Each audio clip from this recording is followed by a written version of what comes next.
बहू नौकरी करके क्या करेगी? छवि को सामने देखकर शैलजा मुस्कुराई। छवि भी मुस्कुराई पर बिना कुछ कहे आगे चल गई। वो अपनी सास के साथ में थी और उसकी सास को उसका किसी से बात करना पसंद नहीं था। हम उम्र होने के कारण शैलजा उससे बात करना चाहती थी। अभी कुछ ही दिनों पहले वो इसी सोसाइटी में आई थी।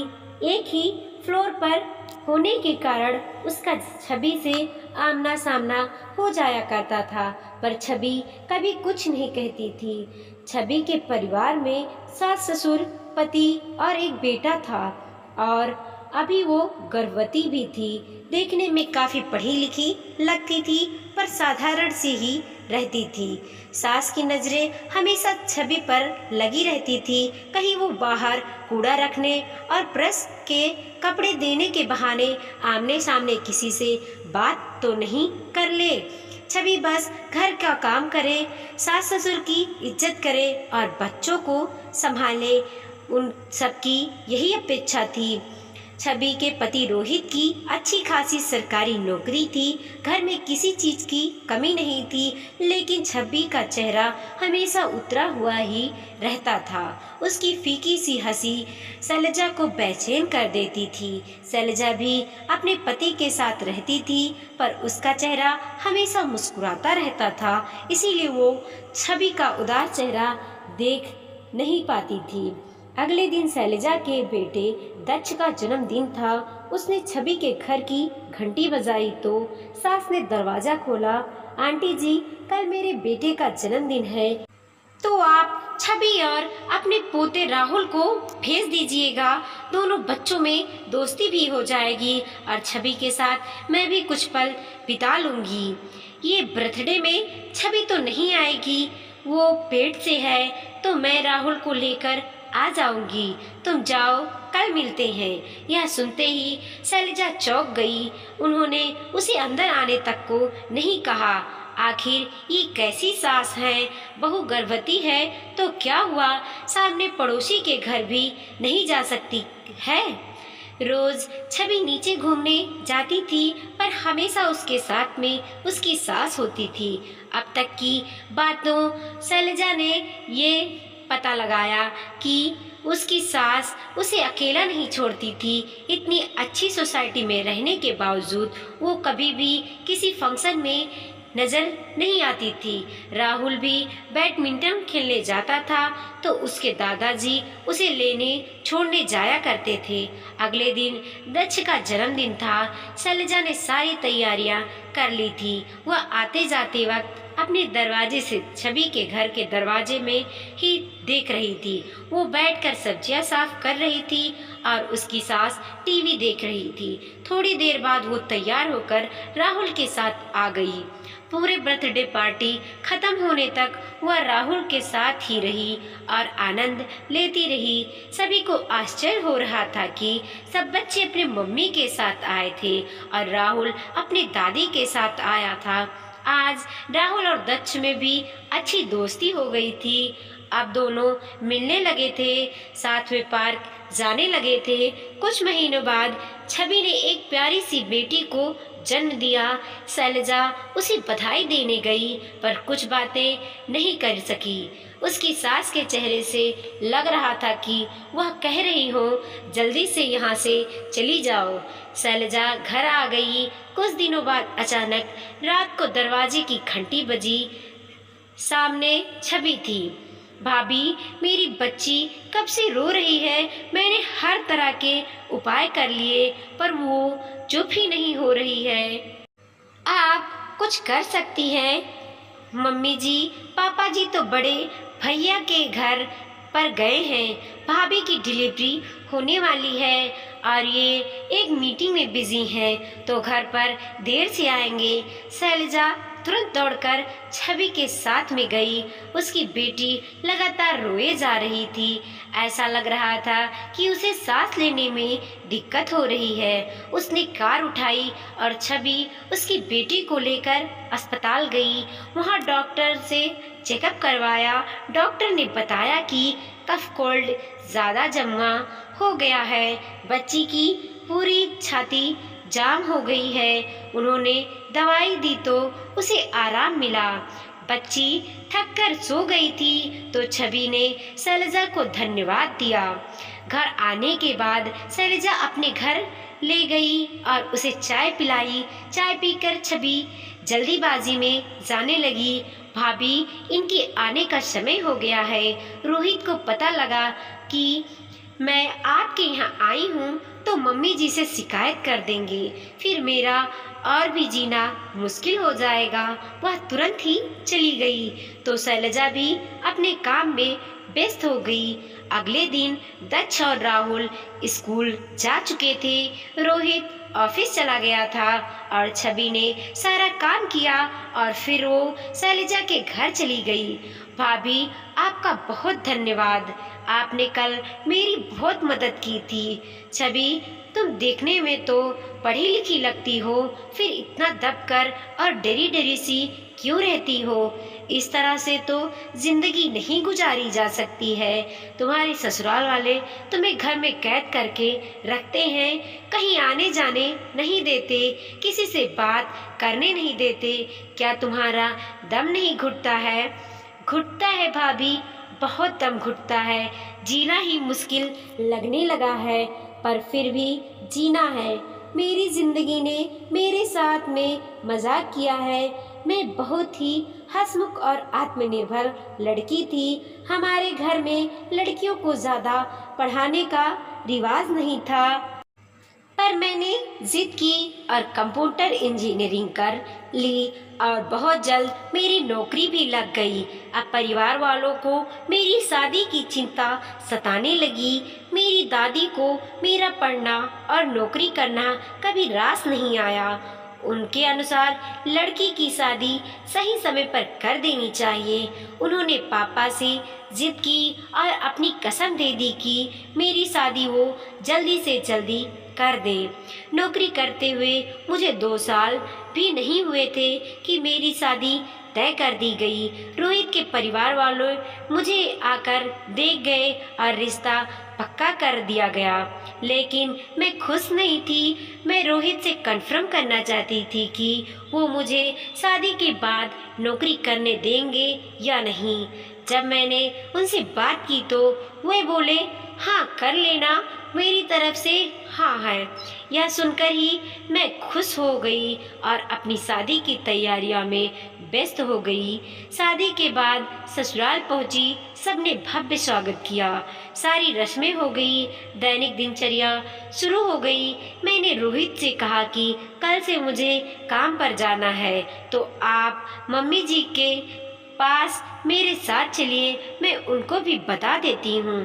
तुम अकेले ही चली जाओ, वह लापरवाही से बोले और मोबाइल में लग गए। मम्मी जी, मैं कल से नौकरी पर वापस जाऊंगी तो आपको बताने आई हूँ। यह सुनते ही मम्मी जी गुस्सा हो गई। कौन सी नौकरी? अब तुम्हें कहीं नहीं जाना है, बस ये घर ही संभालना है। अभी नई नवेली दुल्हन हो, कुछ दिनों तक तो घर में ही रहो, तभी तो घर में जीव पड़ेगा। इस नौकरी से कुछ ना होना है। फिर रोहित की इतनी अच्छी सरकारी नौकरी है, तुम्हें पैसे कमाने की ज़रूरत ही कहाँ है? हमने तुम्हारे घर वालों को पहले ही कह दिया था कि हम बहू से नौकरी नहीं करवाएंगे। उन्होंने तो हामी भर दी थी। अब बवाल क्यों मचा रही हो? सीधा रसोई में जाओ और सबके खाने की तैयारी करो। यह सुनकर मेरे पैरों से जमीन सरक गई। मेरे मायके वालों ने मुझसे बिना पूछे ही कैसे हामी भर दी। मेरे सारी पढ़ाई बर्बाद हो गई, करियर चौपट हो गया, फिर राहुल हो गया और अब ये गुड़िया।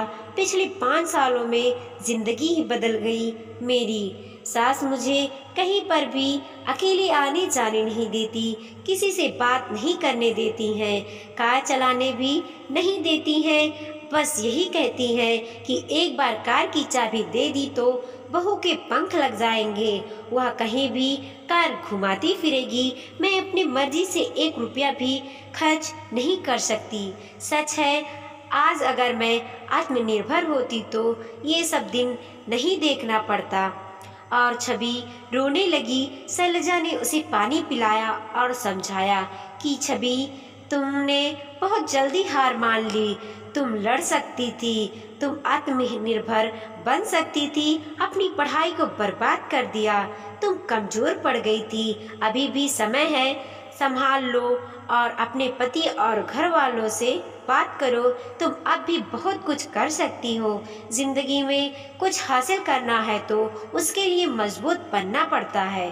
तुम्हारे पास मोबाइल तो है ही, गूगल करो, दोस्तों से बात करो और सबसे पहले अच्छी सी नौकरी तलाश करो। एक बार जब नौकरी लग जाएगी, तुम आत्मनिर्भर बन जाओगी तो तुम्हें कोई दबा कर नहीं रख पाएगा। तुम एक बेहतर जिंदगी जी पाओगी। लेकिन मैं अब तक क्या कर सकती हूँ? 5 साल हो गए हैं, कितना कुछ बदल गया है। छवि, ठान लो तो कुछ भी कर सकती हो। आंटी जी के आने से पहले नौकरी ढूंढना शुरू कर दो। लेकिन फिर बच्चों को कौन संभालेगा? छवि ने कहा। तो शैलजा ने समझाया, बच्चों के पास दादा दादी रहेंगे तो संभाल लेंगे। तुम पहले नौकरी तो ढूंढो, जिंदगी फिर से बदल जाएगी। छवि ने काफी कोशिश की, जगह जगह अपना सीवी भेजा। आखिरकार उसे एक नई कंपनी में अच्छे पैकेज में नौकरी मिल ही गई और उसने अपने आप को भी अपडेट कर दिया। बड़ी बहू की डिलीवरी के बाद सास ससुर वापस आ गए।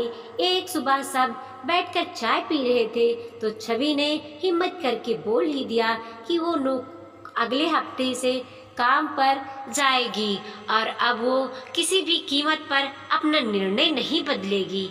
यह सुनते ही सबकी तेरवी चढ़ गई। सास ने फटकार लगाई, तेरा दिमाग खराब हो गया है, ये घर कौन संभालेगा, खाना कौन बनाएगा?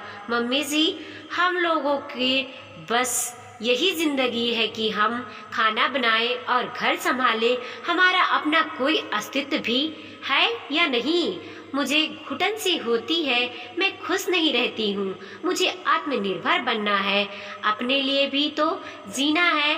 मैं घर और बच्चों की जिम्मेदारी से मना नहीं कर रही हूँ, वो तो मैं अब भी निभाऊंगी। पर एक जिम्मेदारी मेरी अपने प्रति भी है, मुझे अपने आप को खुश रखना है, अपने लिए भी जीना है। तभी रोहित बोलता है, छवि, तुमने मुझे बताया भी नहीं और नौकरी के लिए आवेदन भी कर दिया। पति पत्नी में तो कोई बात नहीं छुपती नहीं रहती है। तुमने भी तो मुझे धोखा दिया है। हाँ रोहित, जब धोखा मिलता है तो बहुत बुरा लगता है।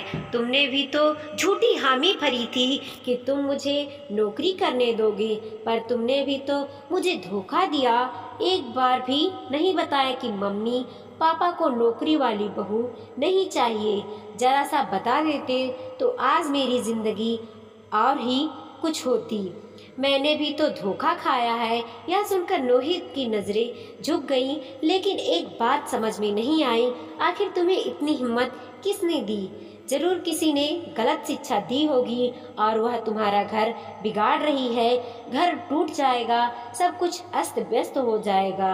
अब तुम नौकरी करने की जिद ना करो। मैंने भी घर ही संभाला, बच्चों को संभाला, बड़ा किया। हर महिला का बस यही धर्म होता है।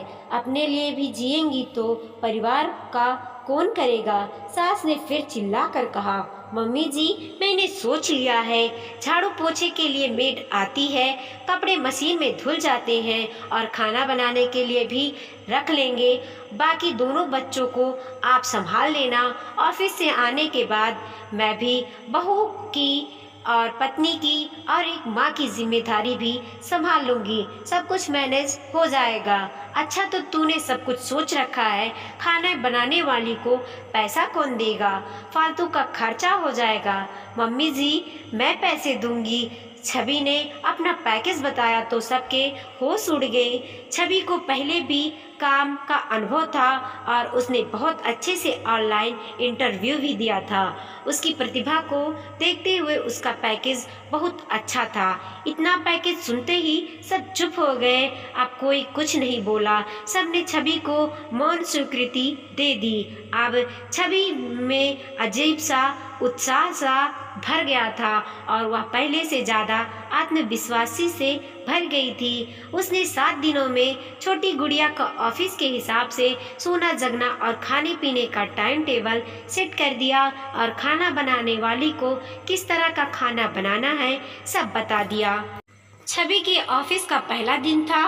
वह घर से ईश्वर का आशीर्वाद लेकर निकली और सीधे शैलजा के पास चली गई। शैलजा के पैर छूकर उसे बहुत धन्यवाद दिया। भाभी, आपकी वजह से मुझे नई जिंदगी मिली। आपकी वजह से मेरे चेहरे पर मुस्कुराहट आई है। मैं आत्मविश्वास से भर गई हूँ, आत्मनिर्भर बन गई हूँ।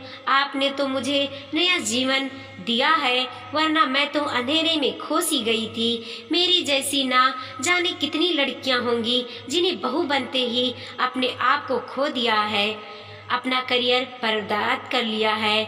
बस उन्हें आप जैसी हिम्मत देने वाली कोई चाहिए। शैलजा ने उसे शुभकामनाएं दी। छवि नौकरी करने लगी। कुछ महीनों बाद ही उसने अपनी खुद की कार ले ली। अब वो खुद ड्राइव करके ऑफिस जाने लगी। दोस्तों, सच ही है, आत्मनिर्भर हो तो आत्मविश्वास आ ही जाता है। आज के ज़माने में खुद के पैरों पर खड़ा होना बहुत ज़रूरी है।